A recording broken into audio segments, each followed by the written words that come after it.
Ya, Assalamualaikum warahmatullahi wabarakatuh. Apa kabarnya anak-anak semua? Pada kali ini Ibu akan menyampaikan video pembelajaran pada mata pelajaran Sejarah Indonesia kelas 11 semester 1 tahun pelajaran 2022-2023.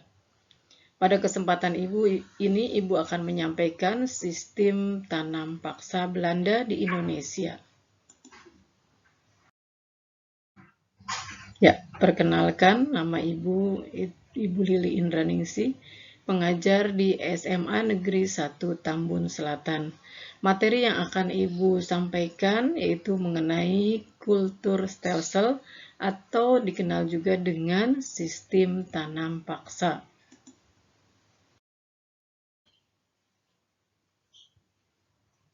Ya, tujuan pembelajaran yang akan kita sampaikan pada kali ini yaitu bahwa setelah mengikuti pembelajaran ini diharapkan siswa dapat mendeskripsikan perkembangan sistem tanam paksa di Hindia Belanda pada masa pemerintahan Van den Bosch.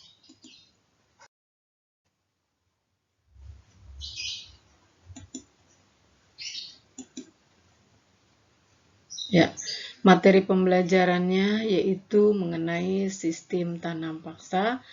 Dengan yang pertama kita kenal dengan adanya definisi tanam paksa. Kemudian yang kedua yaitu latar belakang tanam paksa. Kemudian yang ketiga aturan-aturan tanam paksa. Dan keempat akibat-akibat tanam paksa. Dan yang kelima yaitu reaksi terhadap sistem tanam paksa.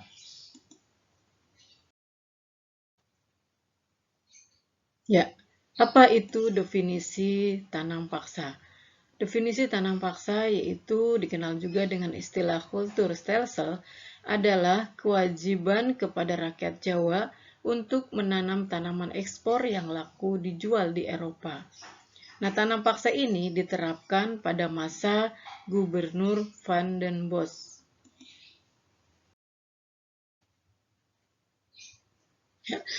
Sistem tanam paksa dilatar belakangi dengan yang pertama adalah Belanda terlibat dalam peperangan di Eropa sehingga menghabiskan banyak biaya, terutama pada masa kejayaan Napoleon. Kemudian yang kedua, adanya perang kemerdekaan Belgia pada tahun 1830 dan yang ketiga yaitu perlawanan Pangeran Diponegoro yang berlangsung pada tahun 1825 sampai 1830 dan menghabiskan dana sebesar 20 juta gulden. Kemudian yang keempat yaitu kas Belanda kosong dan hutang yang sangat besar. Kemudian yang kelima yaitu pemasukan dari tanaman kopi yang tidak terlalu banyak.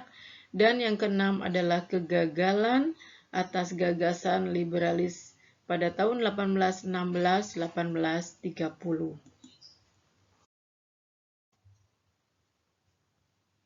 Ya, aturan-aturan yang diterapkan dalam sistem tanam paksa yaitu yang pertama adalah aturan ini sangat meringankan beban kepada rakyat Indonesia, di mana rakyat hanya menyediakan tanahnya untuk tanaman ekspor yang dijual di Eropa, dan tanahnya itu tidak lebih dari 1/5 dari tanah yang dimilikinya. Jadi tanah yang dimiliki oleh masyarakat itu hanya 1/5-nya yang disediakan untuk dijadikan tanaman ekspor. Kemudian pekerjaan yang disediakan juga tidak boleh melebihi dari pekerja yang mengerjakan tanaman padi. Kemudian tanah yang disediakan juga bebas dari pajak. Ya, kemudian yang kelima, hasil tanaman diserahkan kepada Belanda. Jika harga yang ditaksir melebihi beban pajak penduduk, maka sisanya akan diserahkan kepada penduduk. Kemudian yang keenam adalah kegagalan panen yang disebabkan bukan karena petani, maka menjadi tanggung jawab Belanda atau pemerintah Belanda. Kemudian yang ketujuh, penduduk yang tidak mempunyai tanah hanya bisa memberikan tenaganya selama 65 hari dalam waktu 1 tahun. Kemudian yang ke-8, pelaksanaan tanam paksa ini diserahkan kepada penguasa pribumi. Ya. Kemudian akibatnya dari sistem tanam paksa yang aturan-aturannya itu ringan, kemudian dalam pelaksanaannya itu sangat memberatkan. Nah, bagaimana akibatnya terhadap bangsa Indonesia atau juga terhadap Belanda itu sendiri? Karena dalam aturan dari sistem tanam paksa itu sangat ringan. Petani hanya menyediakan 1/5 dari tanahnya, kemudian tidak dipungut pajak, kemudian juga waktu pengerjaannya tidak melebihi waktu mengerjakan dia menanam padi. Tetapi dalam prakteknya, proses sistem tanam paksa ini terdapat penyimpangan, di mana tanah petani yang ditanami tanaman ekspor itu bisa melebihi dari 1/5 yang diterapkan. Bahkan seluruh tanah milik petani itu harus ditanami dengan tanaman ekspor. Kemudian tanah itu juga harus dipungut pajak. Dan kalau panennya berlebih, tidak dikembalikan kepada petani tetapi dirampas oleh pemerintah Belanda. Kemudian kalau gagal panen juga harus diganti sendiri oleh petani. Sehingga hal itu tentunya membawa dampak yang luar biasa bagi rakyat Indonesia. Tetapi dampak itu juga sangat menguntungkan bagi pihak Belanda. Nah, di sini ada akibat dari sistem tanam paksa bagi Belanda. Yang pertama adalah meningkatnya hasil tanaman ekspor dari negara jajahan. Ya, tentunya seperti itu. Kemudian perusahaan pelayaran Belanda juga mendapat keuntungan yang besar. Kemudian pabrik gula yang semula diolah oleh pengusaha Cina, kemudian diambil alih oleh Belanda. Dan karenanya keuntungannya juga menjadi besar. Kemudian Belanda mendapat keuntungan yang sangat besar sehingga kas negara Belanda mengalami kelebihan itu atau yang dikenal dengan batik slope.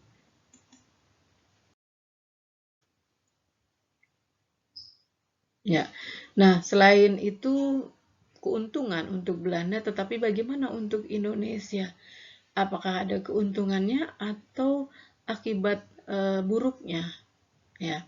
Nah, di sini tanam paksa bagi bangsa Indonesia itu membawa dampak positif dan juga membawa dampak negatif. Nah, dampak positifnya di sana adalah terutama di sini petani-petani Indonesia itu mengenal jenis-jenis tanaman yang laku di pasaran internasional.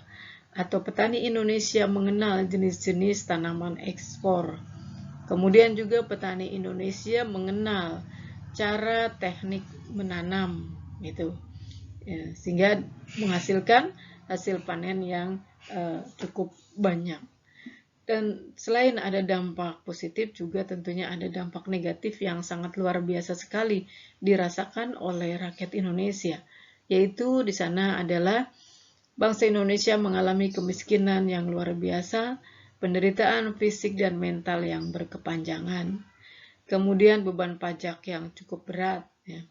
Dan kemudian petani juga khususnya padi banyak mengalami kegagalan panen karena waktu mengerjakannya sangat terbatas, ya. Itu sehingga gagal panen sangat luar biasa. Hal ini menimbulkan kelaparan, kemiskinan dan penderitaan bagi rakyat Indonesia. Ya, ini kelaparan dan kematian yang terjadi di mana-mana, kemudian jumlah penduduk menurun, dan akibat atau dampak positifnya di sini seperti tadi yang sudah Ibu sampaikan bahwa rakyat Indonesia mendapatkan teknik menanam jenis tanaman baru. Jadi bangsa Indonesia mengenal teknik-teknik menanam jenis tanaman yang baru. Kemudian juga rakyat Indonesia mengenal tanaman perdagangan atau tanaman dagang yang berorientasi ekspor. Ya, itu ya.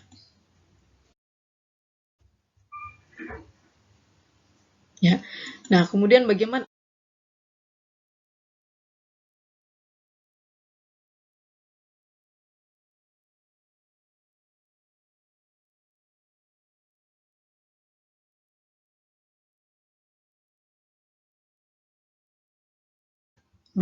reaksinya terhadap bangsa Indonesia maupun terhadap rakyat Belanda atau pemerintah Belanda. Nah, di sana ada reaksi yang luar biasa sekali dari pemerintah atau dari rakyat Indonesia, yaitu adanya perlawanan yang dilakukan oleh kerajaan-kerajaan yang ada di Indonesia. Seperti adanya perlawanan dari Pangeran Diponegoro, perlawanan dari kaum Padri, dan perlawanan dari kerajaan-kerajaan lainnya yang mendapatkan penguasaan dari pemerintah Belanda. Tetapi juga muncul reaksi dari kalangan orang-orang Belanda, yaitu dari kalangan kaum humanis dengan munculnya tokoh yang dikenal dengan teori Van de Venter oleh Van de Venter.